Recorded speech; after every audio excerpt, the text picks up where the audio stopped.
Welcome on in, guys. Tobin here with you, and thanks for checking out the channel. Hope you're doing well out there. If you guys could subscribe, that'd be great, and appreciate you stopping by. Hey, congratulations are in order to Dwayne Wade and Udonis Haslem, both joining the Amazon Prime basketball coverage team. Udonis Haslem, studio analyst.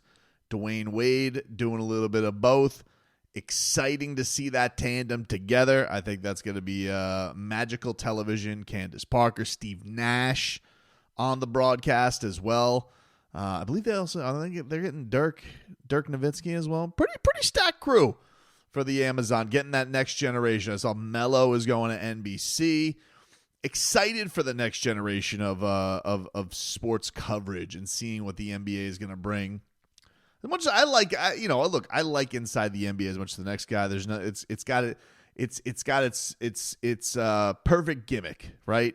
Chuck and Shaq beefing with each other, saying silly things. Some cities getting fat shamed. Ernie's gonna try and rein everybody in. Kenny tries to keep it steady. It's a delight. You know, who doesn't love that? But I am excited to see what the next era brings. I'm happy for D Wade. I'm happy for Udonis Haslem. I'm happy we got some Heat representation. Hell, they could bring that accountability that D Wade put out there in the last podcast episode that he put on the Y Network, which he's doing a really good job with, and put out there about he revealed that Bam Adebayo wanted that smoke of the Cleveland Cavaliers, and he goes, no, you don't. And then he's like, you wanted that smoke, then you got smoked. I was like, he's kind of right though. He is kind of right. Miami Heat sitting here trying to gather themselves, figuring things out. It's all a nightmare for everybody right now. You're watching the Cleveland Here we are tonight. You have a series. You want to talk about a nightmare scenario of watching the NBA playoffs. I got a Celtics and Knicks series tonight. Thankfully, the Cats are on because pass. I mean, can I root for the series to go 100 games so they just play each other to dust? Like, there's no interest whatsoever for me on who wins that series. Just pick a winner, and I guess I got to root for. And by the way, not exactly my favorite teams ever on the other side of the bracket between the Cavaliers and the Pacers. Like, I don't have any love lost for the Pacers and their crackpot announcer, Mark Boyle. I guess Cleveland because of Strus, even though he's changed with that hair.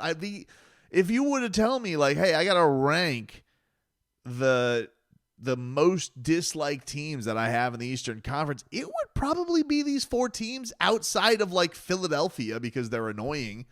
But yeah, this is not pleasant. This is not a pleasant experience. And then on the other side, we got in the West, OKC and are just, tremendously dominant. Nothing against them, really. Denver, I was never a fan of Michael Malone. Unctuous, he's gone now. So I've got no dog in that race. Then, of course, we get to the other West, which is the Wolves and the Golden State Warriors. My petty watch was a fail last night, though it wasn't one of these ones that stress watching. As a person who has a black belt in petty watching, last night I didn't even break a sweat. I'm just like, I know the Rockets are not winning this game. They can't score. I'm watching Şengün brick layup after layup. I'm like this, and as soon as I saw him and Thompson's calf flare up, I'm like, this is a lost cause. There is no shot. Buddy Hield can't miss. You're going to have to get him next time. And that's what we're going to see. Because, like, look, the Wolves disparaged the Lakers. Kicked them. I mean, just curb stomped them. Rudy Gobert looking like Wilt Chamberlain in the last round. You would think there's some of that, although Draymond Green, is not your typical small big. I mean, he is a great defender. Jimmy Butler, there's more reinforcements on the go-to guys in this series. As an oddity, Jimmy Butler has really sucked against the Minnesota Timberwolves ever since his whole original Make a Stink. Like, his first piece of work of Make a Stink was the Minnesota Timberwolves. And just when you thought an artist couldn't top himself, there he was with Miami's Make a Stink, which he made the Minnesota Timberwolves practice look like a mere child's play to what he did with the Miami Heat. It really wasn't close. It really wasn't close. Like, that was one of those things where it's like, oh, he's kind of like a rascal, and he was a practice. Like, do you remember him actively tanking games? And the war of words, the way that it was, like, yes, of course, he had the Rachel Nichols interview. He kind of just did that at a press conference, and it never really got past that, and there were more suspensions. There was a real... It was interesting because there was a real bitterness towards the end of it, right? Like, this was one of those things where he didn't necessarily get to go where he wanted to go. He ended up going to Philadelphia because, remember, the negotiations were with the Wolves and the Heat, and those got very contentious between Tibbs and Pat Riley. I believe at one time it was rumored that Pat Riley said, "Get your own house in order, mother bleeper," or something like that. The Heat denied it. I believe George Sedano reported that, and they denied it to high heaven. But it was a thing that was out there in the ether for a little bit. And then here are the Heat just years later watching their own house not in order. And now Jimmy Butler is taking on a Minnesota Timberwolves team that does not have Karl Anthony Towns. Andrew Wiggins is on the Miami Heat, kind of. And now they're taking on their new brash superstar who, I mean, is awesome. I mean, if you wanted to give me any player in the league that I could hope be on the Miami Heat one day, it is Ant-Man. He's the guy. And I think the Wolves will win this series. I think that they could win. It's one of these things it's odd to me. It's like, I feel like I'm going to watch this series, and I think either the Wolves are going to steamroll them, or I think the Warriors will win a long series. But it being every other day, you're wondering how those old guys are gonna hold up. Feels like the size advantage, although there's a little bit of head game, Rudy Gobert, Draymond Green thing going on there, of course. It feels like Julius Randle, Jimmy Butler. It feels like the Wolves should have the better of them, but I'm not confident on it. I don't want to like be like, oh, Wolves in 5. Like, my initial reaction was Wolves in 5. But then I'm like, yeah, but you just can never count out Steph Curry. You really, really can't. But I bring all this up because there were some quotes today in The Athletic from Joe Lacob, who is the Warriors' principal owner, or their governor, whatever they say. And they were talking about the whole Jimmy Butler trade, and it's, now it's the best. It's the best trade ever. Yeah, and it's funny because, going back into it, you remember we went through this whole saga. We've done how many episodes and videos and podcast shows, and me with Leroy talking about this. But it is funny because the original temperature on that was the Warriors were not going to trade for Jimmy Butler. They were out on that. The locker room was concerned about it, and they've been kind of open about it. But now the owner was saying, and he's completely 180'd it, where he says, quote, "Yes, there were," in parentheses, "concerns about Butler. But you do your analysis, you make your choices, and yeah, it was a little bit of a risk. But we've got to take risks in this life, and he's worth every freaking penny. That's all I can say. He's fantastic." Wow. Hey, that's the man, the one man's treasure, right? Like, that's how it is right now. The Heat, they were at their wits' end with Jimmy Butler, Pat Riley, and it all frayed. And right now, as it stands right now, Jimmy Butler's got the last laugh on the Heat. Right now. Is he here just to win a round? I don't know. I think Jimmy Butler is still, I believe in this thing to win championships, although he definitely wanted to get his 2-year, $113 million extension. Will it be worth every price? If they don't win the championship and you're paying Jimmy Butler at 37 because you gave Steph Curry a respectable cast? I guess, yes, if you're Joe Lacob. The thing that was interesting about this all is that they seemed like their plan A was to go to Kevin Durant, who at a fleeting moment, seemed like maybe he was going to head to the Miami Heat. Because Jimmy the whole time was gung-ho on the Warriors because that's the only thing that his management had the A-OK, yes, they'll get an extension on. And it wasn't until we got to the point of this whole thing hitting its end that the Warriors are finally like, fine, we'll give an extension. We'll bring him in with Steph Curry. And then, look, I've said there are things about the Warriors I've been very, very jealous of. Very jealous of. And I got to say, probably numero uno is the way they've done right by Steph Curry. The way they've done right by Steph Curry dwarfs even ways the Heat did right by Dwayne Wade. Including now giving him another puncher's chance. Whatever this season ends up, at least they did right by their guy, taking a home run cut. They didn't cheap out. They went full go. Will it work out for them? Maybe they get burned if they get gentlemen swept. And now they're sitting here and being like, well, was that worth beating the worst offensive team in the playoffs that we've seen, this side of the 2020s? I don't know. But he says right now, yes, he feels that way right now. I think even if the Warriors lose this, to go from where they were, which was the depths of hell, to a play-in, to beating a 2 seed, to now getting to this point of facing a Wolves team that has one of the best bright stars in the league. If they're able to even get to the conference finals, I think unquestionably, that you have to say it's undoubtedly been a success for them, and was worth bringing him in. And look, I don't think they're going to ever have malcontent Jimmy, because I don't imagine, crazy as this may seem, I don't see Jimmy Butler at 37, 38, asking for unless they win the championship and he wants one other sweetener. I can't imagine this happening again.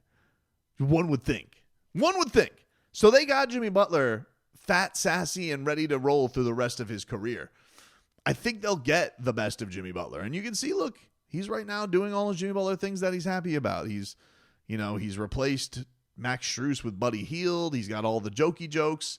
He seems to love Draymond Green. It's all good. It is complete Butler honeymoon stage. Right now, there's nothing that any of the Heat can look at and be like, what? I think the Heat made their bed. They were done with him. He completely kaputted and blew up any goodwill. The game that they had down here was an atrocity in frostiness, but he's still playing, and the Heat are not. The Heat suffered one of the most embarrassing series defeats in their franchise's history. What they got from him in Andrew Wiggins was an absolute 0.0. It was impossible to feel like you got less than what Jimmy Butler was giving you, and somehow they got it. They gave Andrew Wiggins their number. And so you got to feel like some part of it is just Pat Riley sitting by every night hoping that the Warriors will be done with. This doesn't end with Jimmy Butler holding a trophy, because at the end of it, that's what you really got to hope for. I think the Warriors, maybe their grade's a little less. They've already got, a lot of championships over the years. Steph's got 4 rings. So, if they're able to get this one, forget about it. I don't think that they will. It just feels like they're too flawed and too old and too small to beat all of the teams that are left in the pool. But, look, their organization did right by Steph. That was the ultimate. The guy looked absolutely miserable and depressed. And sometimes the things that you didn't intend to happen do work out for you, right? Look no further than Miami Heat in the 2020 run. Let's not forget. I know that the Warriors went into this. They wanted Kevin Durant. Let's be real about it. They had no interest in Jimmy Butler because they did think he was a bit of a head case, which when you don't pay him, he will be. When you do, he can be fantastic. Give you some great moments. He's a great guy to have in the foxhole with these games. He is when all those circumstances are right. But they didn't want him. They wanted Kevin Durant. But sometimes it works out for you. KD didn't want to be there. And look no further than when the Heat were going into the 2020 season, 2019-2020. Dude, they were trying to trade Goran Dragic. They were trying to trade Goran Dragic. And if it wasn't for the Dallas Mavericks reneging on that deal, because they were like, oh, I thought you said Derek Jones Jr., who the hell knows where the Heat would have been if they didn't have Gogi. Gogi was he was the leading scorer up until he got hurt in that finals run. So sometimes the deals you don't intend to do work out better for you. They do. Hell, there's stories about, Riles back in the day wanting Chris Kaman instead of D Wade. The organization convinces him to go with D Wade. It happens. And sometimes you fall back into the situation you didn't even realize would end up being best for you. So when Joe Lacob says right now, he says that he's been worth every freaking penny. For this season, absolutely. The Warriors have absolutely gotten their money's worth from Jimmy Butler. How will they feel in a couple of years? Well, dude, I mean, Steph Curry's going to be pushing 40. Draymond already looks like he plays like he's 40. I imagine there's going to be a part where the Warriors imagine that there's going to be a part where the wheels eventually fall off the Warriors. But that is usually how it goes when it comes to these championship windows.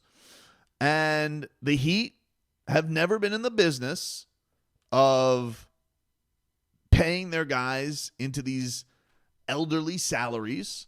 It's why the Bridges end up a little bit, frazzled at the end. For the most part, they've done a good job at reconciling and making these things better. But it doesn't mean that there weren't ugly times and that they haven't suffered black eyes and things like that. Like, look, to be fair to the Warriors, what they've done great for Steph Curry, they didn't do so fantastic with Klay Thompson. They basically told Klay Thompson to take a hike. You're blown Achilles, blown ACL, get the hell out of here, go play for the Mavericks. So it's not like they're angels, but they always just seem one step ahead. They always seem like they're just one step ahead of the Miami Heat.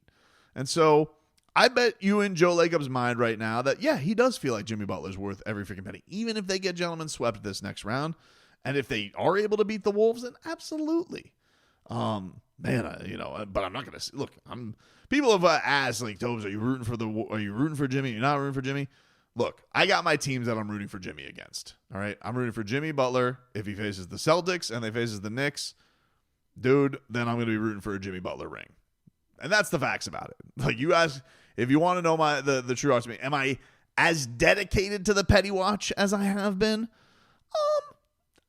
It was a first round series. I was definitely all right, let's hope that him blowing a 3-1 lead would absolutely be hilarious. I will definitely dance on that, but it didn't happen. And you kind of knew 4 minutes into the game it wasn't going to happen. So didn't lose any sleep over it. I'm not in my prime petty watching shape that I have been in past years. I don't feel the need to be quite as much because this doesn't even feel like the LeBron petty years, because the LeBron things that caught everybody off guard. It caught a lot of people off guard back then. This did not. You knew it was going to come to an end at some point. But here we are. We will see what ends up happening in this series. Right now, the only series I don't want to watch is Knicks Celtics. I have no interest in that. And, thank God I have the Cats as a distraction tonight, because they will always soothe me. I always have the Cats. It will be interesting, though. I don't know when Pat Riley's going to speak. You have to imagine that he was on his couch last night with his Amen Thompson jersey on, hoping that would falter. So I don't know when Pat Riley's going to speak. But I do think that's an interesting thing to venture on. I don't know if I'm in the business, because you bastards are all like, ruin the franchise, which I did not. I'm not responsible for anybody else's words. But it would be interesting to know what Pat Riley's thoughts are on where Jimmy's at, how much they want to broach that anymore, because it feels like, all of the players and the coaches, they're exhausted by it, right? I give them a little bit of a pass even at the end of the year. Pat, we haven't got his thoughts on it. And it is, in some way, shape, or form, right or wrong, even though there are way more pressing issues because this thing is over, to know where he stands on it. What does he think about Joe Lacob thinking that Jimmy Butler has been worth every freaking penny, and the Heat did not? They did not think he was worth one more penny.